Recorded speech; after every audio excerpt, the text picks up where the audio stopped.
What has roots as nobody sees, is taller than trees. Up, up it goes, and yet never grows. J.R.R. Tolkien. Welcome to this week's episode of Warfare, Advancement, and Revisionism. My name is Preston Floyd, and as always, I'm your host. I'd like to thank everyone for listening. I hope you enjoy this week's episode and that you have enjoyed any prior episodes you've listened to. And if this is your first episode, please, I hope you will continue to listen and subscribe, and enjoy, and all that good stuff. Now, before we continue our talks about Neolithic sites in India, I had a listener question about our episode a couple of weeks ago. Or rather, a question about a feature of Marigar that I didn't talk about. Now, I had talked about how some of the facts or features of Marigar were poorly sourced, like the thing about the population being 25,000. Excuse me, and how that made it hard to kind of pin down dates when specific features arose.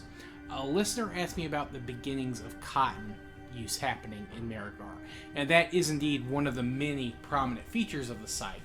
And I'll be going into more detail on our next crop domestication episode.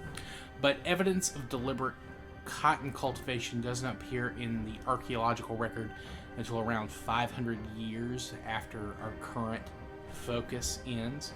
And it isn't a major cultivar in the region until about 5000 BC at the earliest. Now, I have no doubt that they were using like wild strains of the tree well before then and during our current time frame, similar to how flax was used in the Caucasus and other areas, but not at a level that has really merited discussion just yet. Now, I'll also go ahead and give it a little bit more of a preview on the next domestication episode, but at around exactly the same time as Marigar, somewhere in what is, I believe it's modern Peru, the people living there begin to domesticate their local version of cotton. So I would like to thank the listener for the question, and I hope you all will continue to listen and get to that next domestication episodes for both plants and animals. One thing I should go ahead and say, a lot of the early cotton grown in India and Pakistan is from the cotton tree, whereas places further, or places in the New World and Africa and other places use the cotton plant. But that's way in the future, and again, we'll get to that later. Now, at the end of our last episode, I was still debating which area of the Indian subcontinent to focus on next, and I've decided that we will start with the southern part, and then because it's not like there's a lot of stuff to talk about there, but it's not a lot in relation to people. So I figured we kind of go south as far as we can and then turn up. And depending on how long this takes, we might start this episode and finish it next week, or just do it all,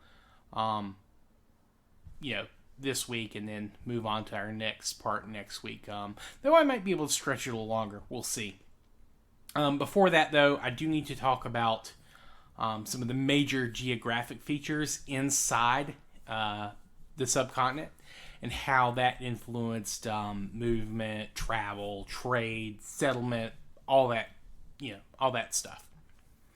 And the first feature is the Great Indian Desert, or the Thar Desert, which, if you're looking for a decent neo-Western movie, I recommend the movie Thar. It is made in India. I think you can still watch it on Netflix.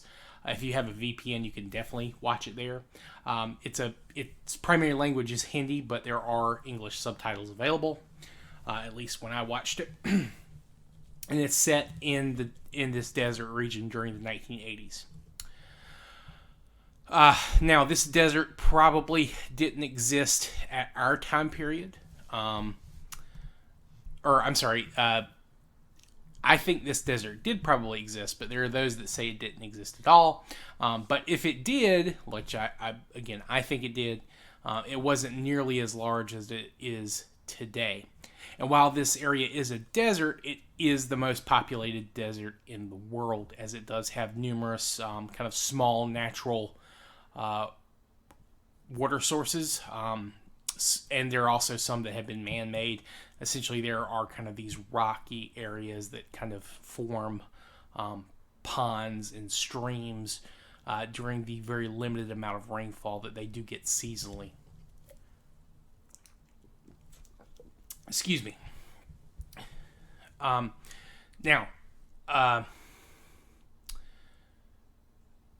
you could travel through this region, or you can go around it to the north or to the south. Also, the origin of the name isn't 100% certain, but from what I gather, it comes from Thahul, which means something like ridge of sand in a couple of the local languages.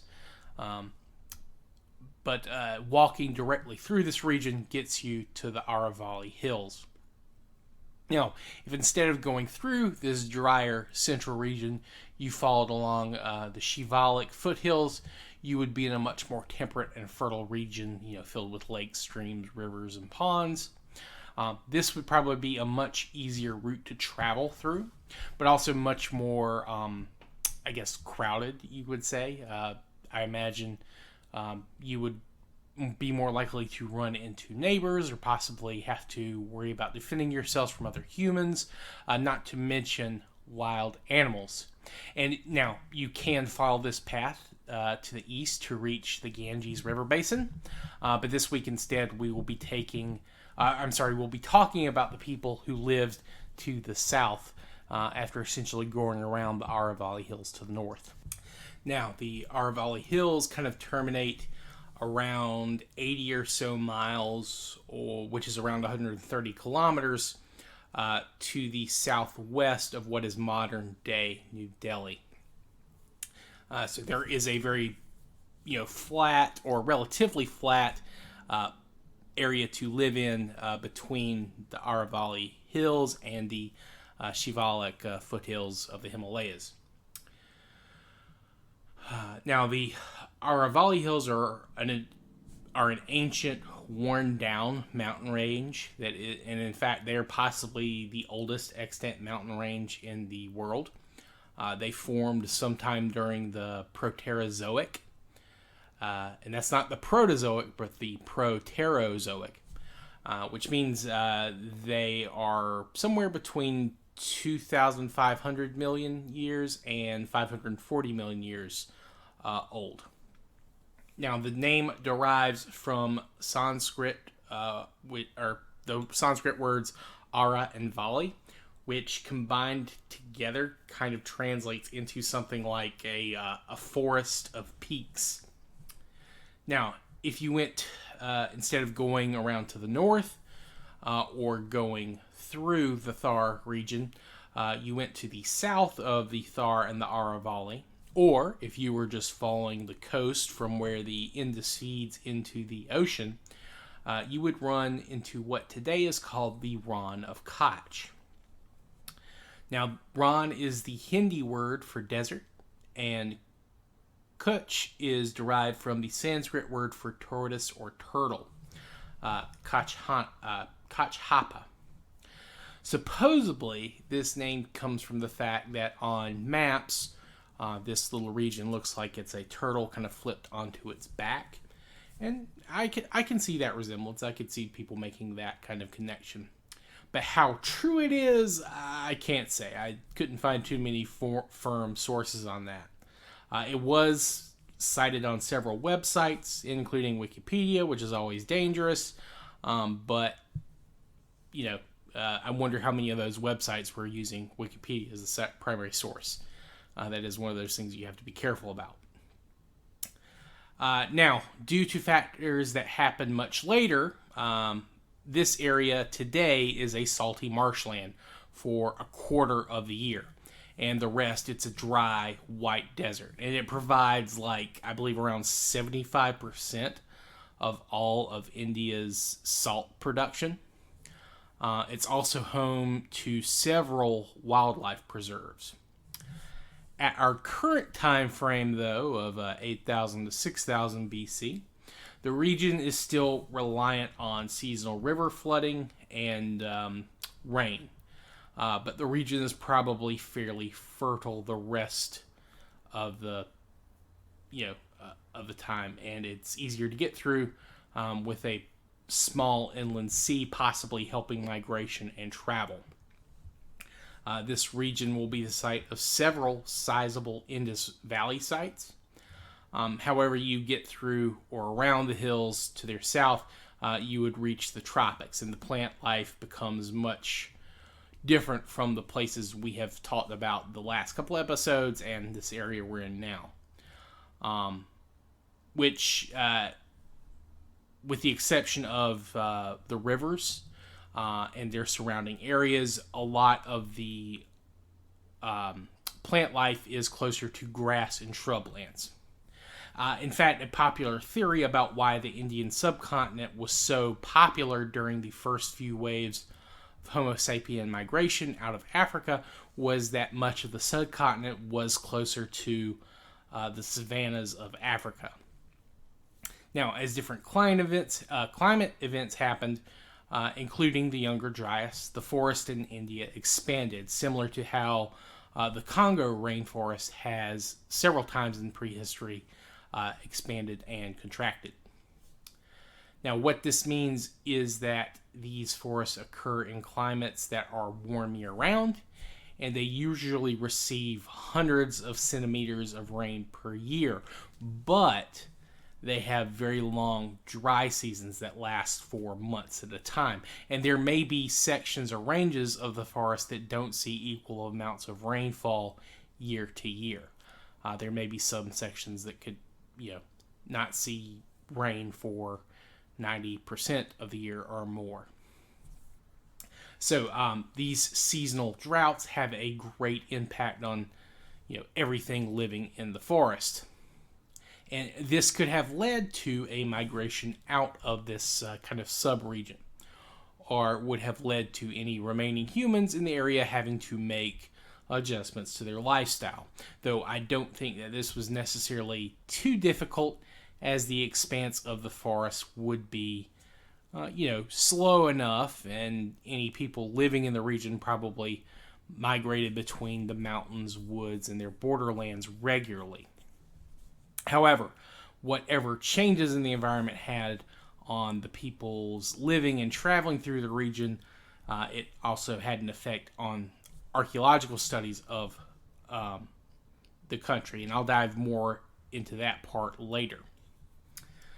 Now, the lands past the Aravalli and going south are hilly and marked by rivers and lakes formed by water flowing down from the Aravalli, and of course seasonal rains.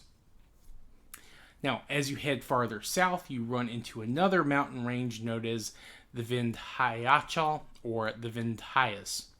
The most common etymological breakdown of this range is that it comes from the Sanskrit Vanda, which means obstructor, and the next most popular theory is that it is Vindhya, which is the Sanskrit word for hunter. Now, I can hear you ask the same thing I asked. Why is this debated? Vindhya is literally the same word as hunter, and they use the exact same characters. Well, after reading into the subject and checking out the Sanskrit to English dictionary and a couple other sites, it's very possible that this is kind of a chicken and an egg scenario. These mountains are kind of the traditional border between northern and southern India. The oldest mythological stories say the Vindhya were so tall that they blocked the sun from rising in the past, hence the term obstructors.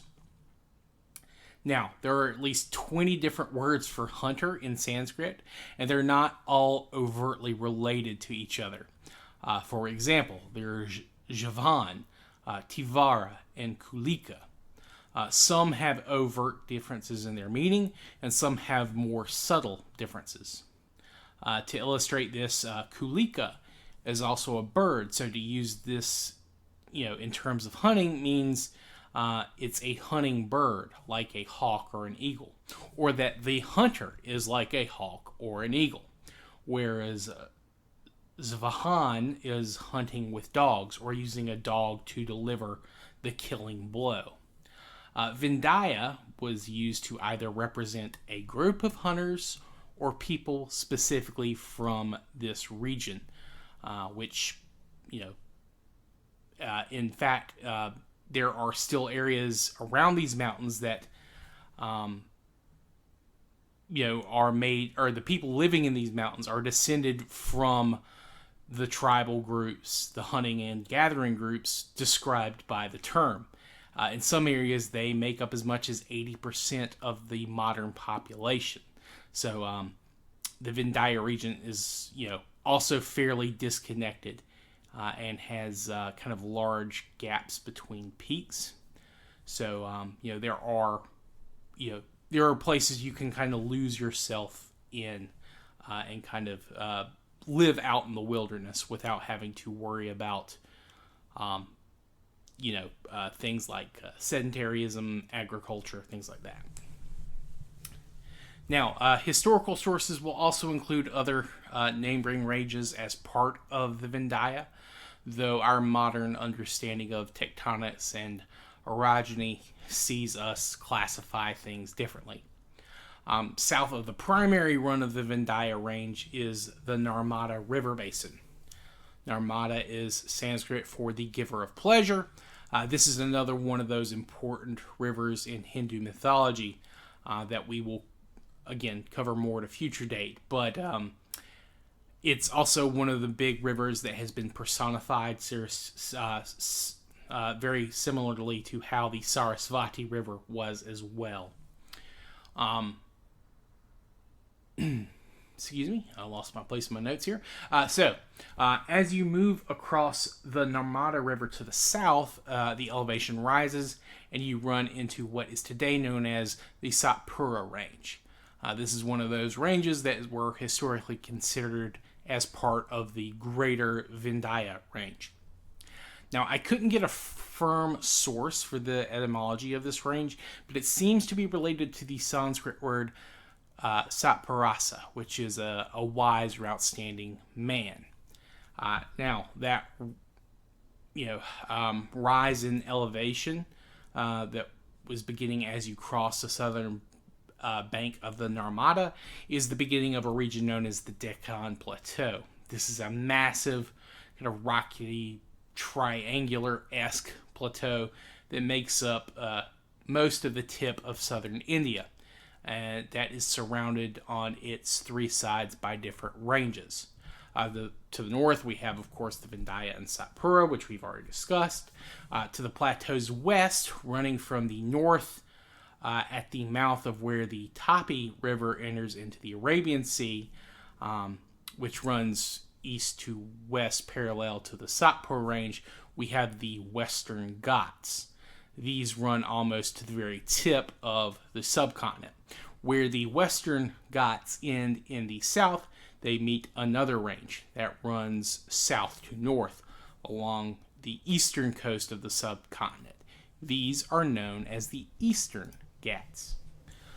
Now, these ranges do have some other names, but we'll just refer to them as the Ghats or Ghats for now. What those are, or what the etymological breakdown of that is that many of the Dravidian or Dravidic languages have a word that's very similar to Ghat or Ghats, and it essentially just means hill or mountain or, kind of stepped platforms. So, it's used in, I think, most of the major southern Dravidic languages, Tamil,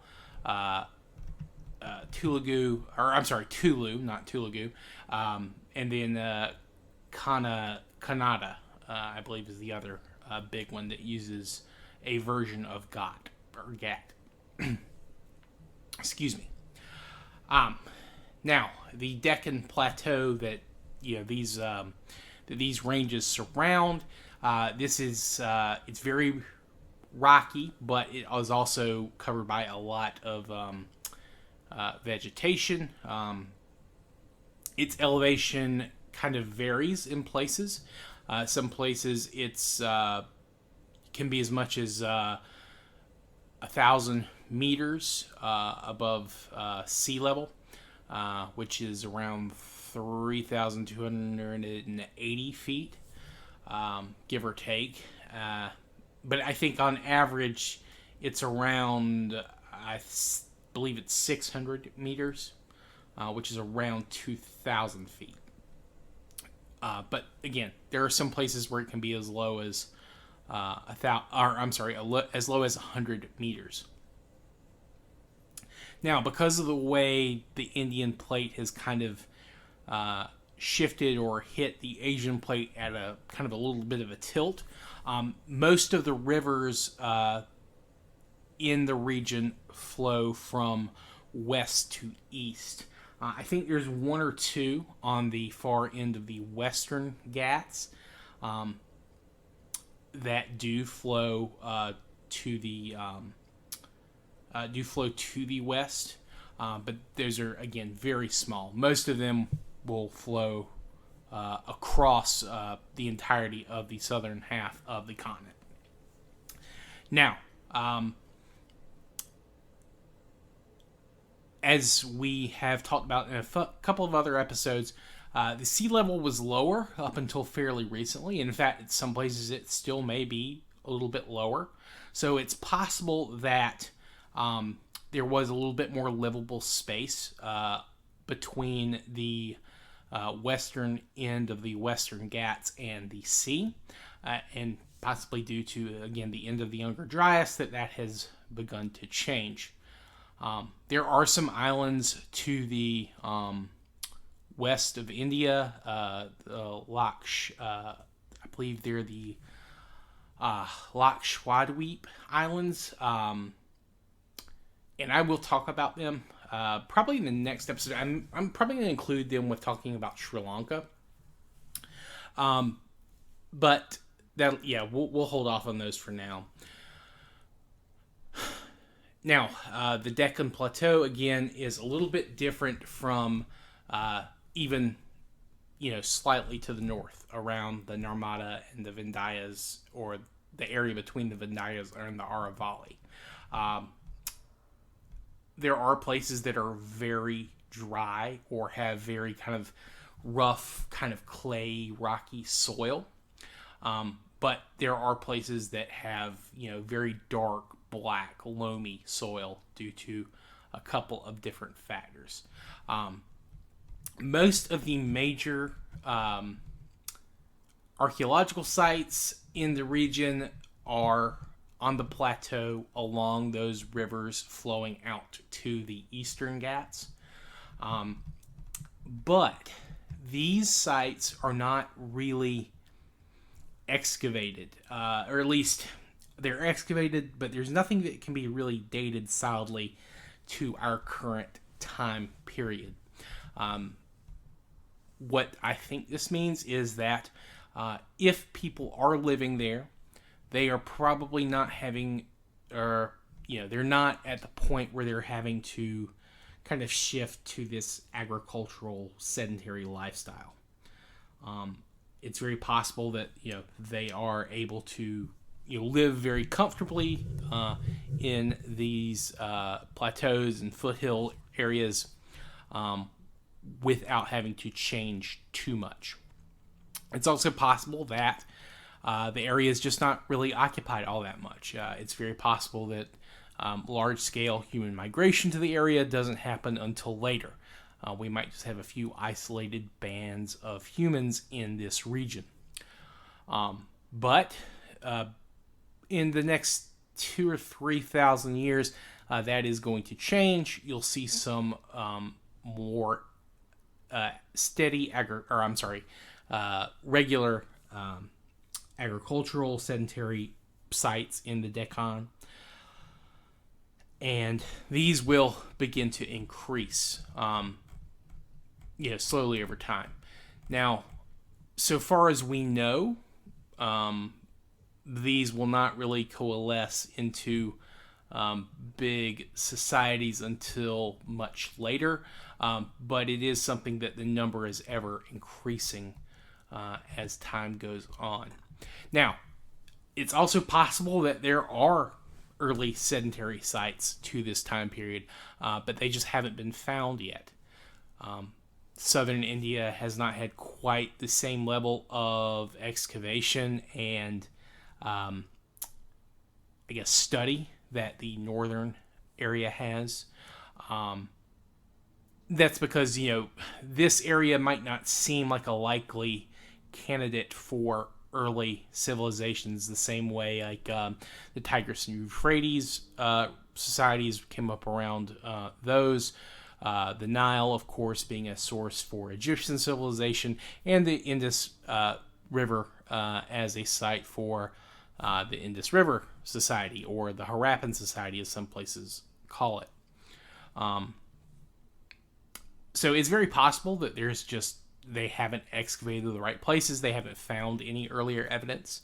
It would not surprise me if there's a whole group or number of sites that kind of show, early human habitation, or at least regular human habitation. So it's possible that this is something that doesn't come about until, again, those later periods. But I think the people living here were definitely involved with trade to places to the north. There's a lot of precious stones and minerals in this area that would have been very appealing to people living further to the north. And it's not hard to see that people living in this region have a lot to offer in terms of trade to people living in the north. And trade with this region is going to be vital to the health of the northern, societies in the future. And there's always going to be kind of this, I wouldn't say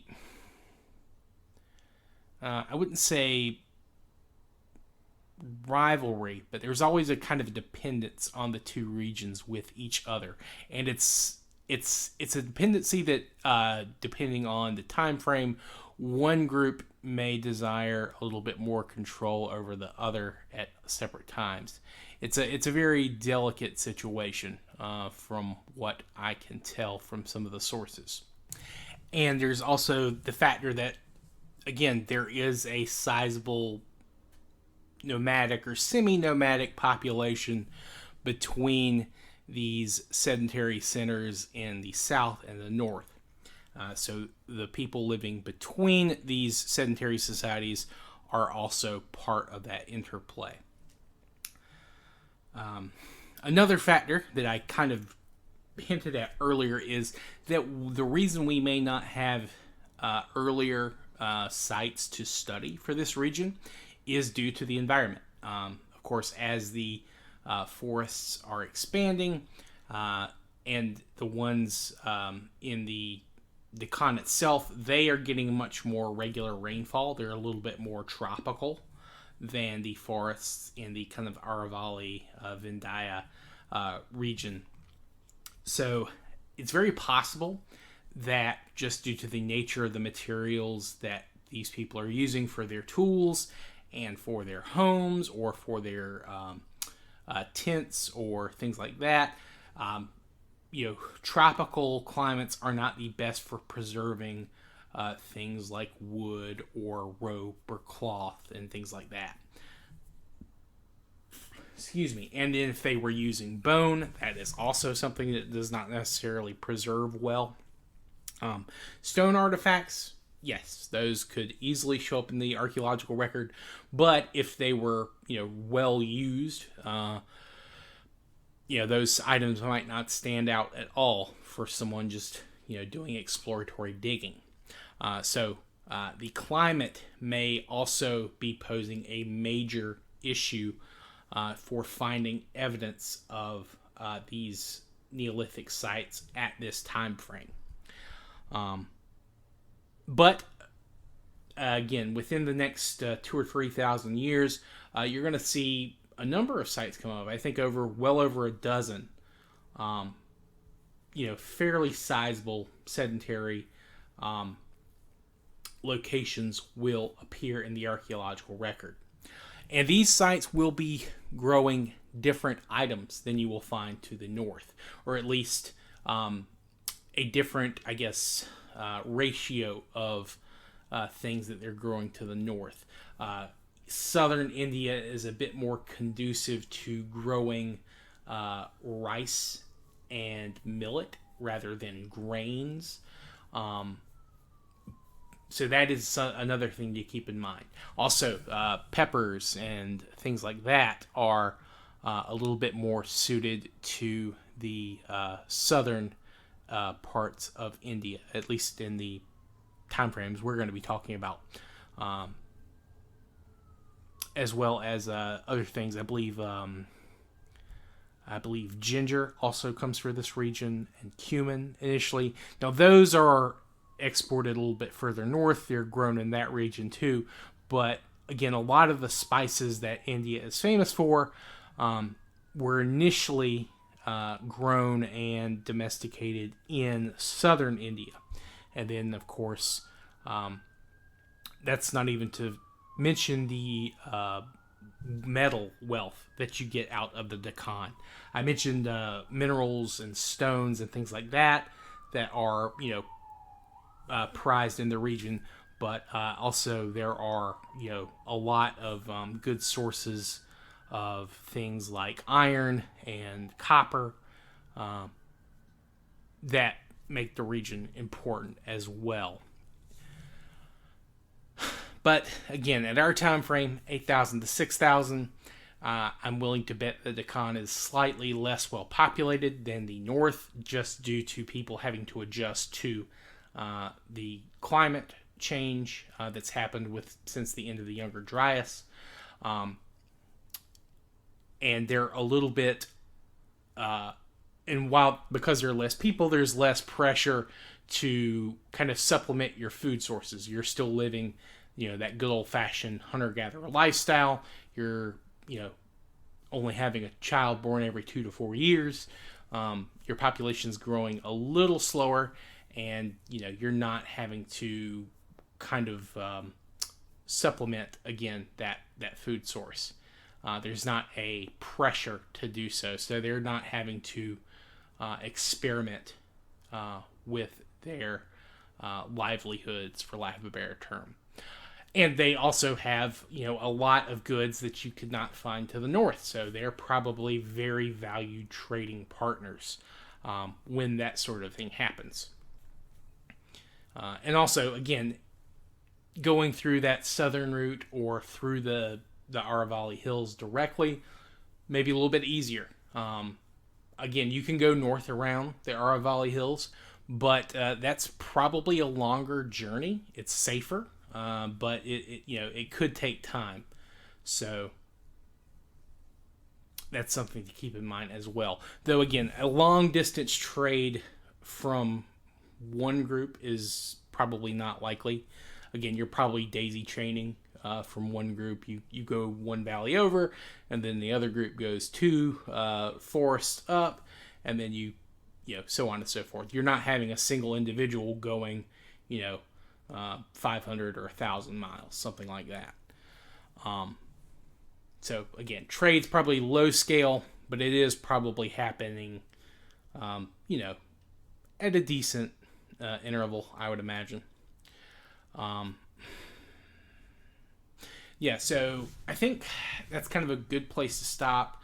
Again, I expected there to be a little bit more sites to talk about, but when I actually sat down and looked at the time frame, a lot of these sites were actually dated to. There's nothing really in southern India that stands out, at least in the large scale.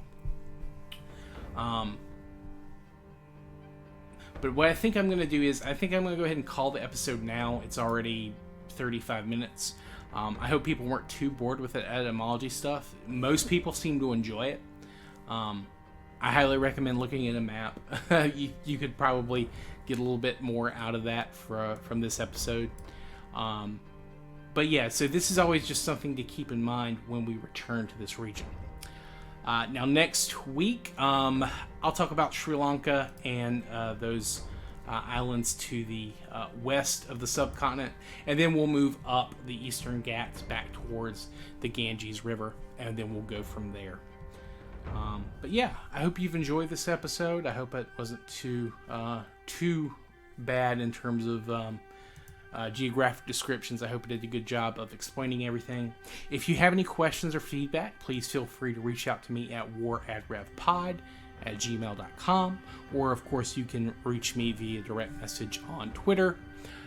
You can of course comment on any YouTube video